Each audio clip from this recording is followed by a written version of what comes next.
Good morning, everybody. Today what I want to do is show you guys how I make my dairy-free pancakes. It's something I've been making for a long time. The one thing I want to tell you guys about these pancakes is that nobody's going to know they're dairy-free. So this isn't like you have to make your own and then make regular pancakes for somebody else who's not dairy-free.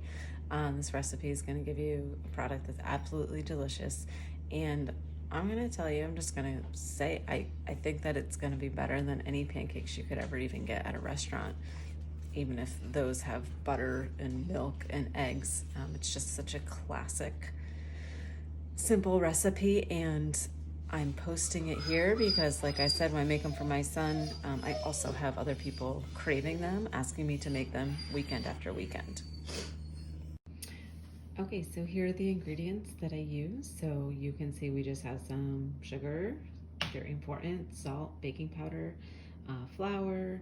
Here's my key ingredient here, rice milk, and I think it's the fact that it's flavored with vanilla adds to the taste. I'm gonna add some raspberries, but any fruit that you want.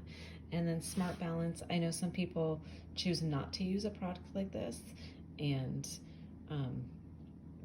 I understand the concerns with Smart Balance, but we use it. But any sort of butter, dairy-free butter alternative would work. You'll notice that I don't have an egg here. I know that egg isn't classically considered dairy. You can add an egg if you can tolerate eggs. It might help the pancakes come together a little bit better, but honestly you don't need it. So I make these without eggs all the time and get a lot of compliments. So if you have an egg, you could add it, but definitely not needed.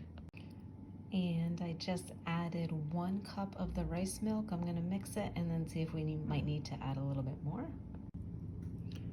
All right, it's looking pretty good like this.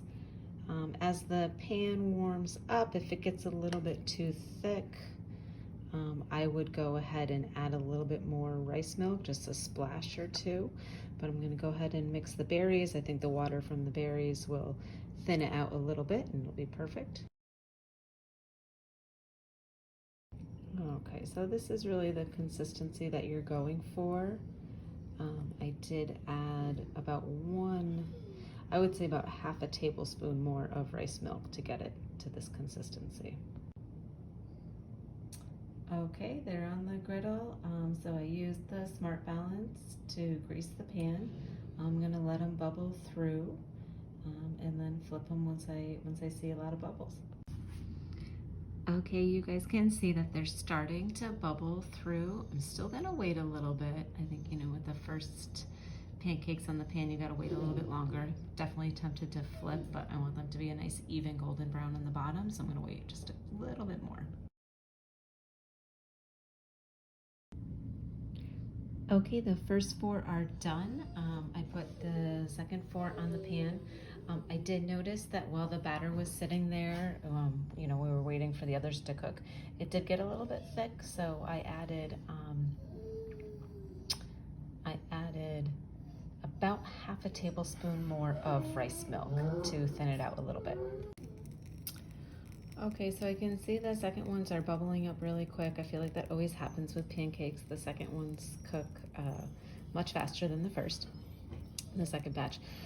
I did want to say, if you were wanting to make a dairy-free batch and then a batch with dairy, very simple.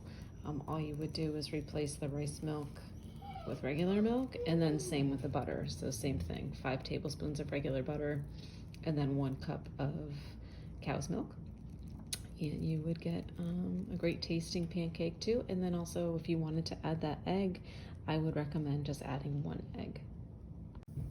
And here's the second. Like I said, always so much easier and better than the first. That's the color I like, that even golden brown.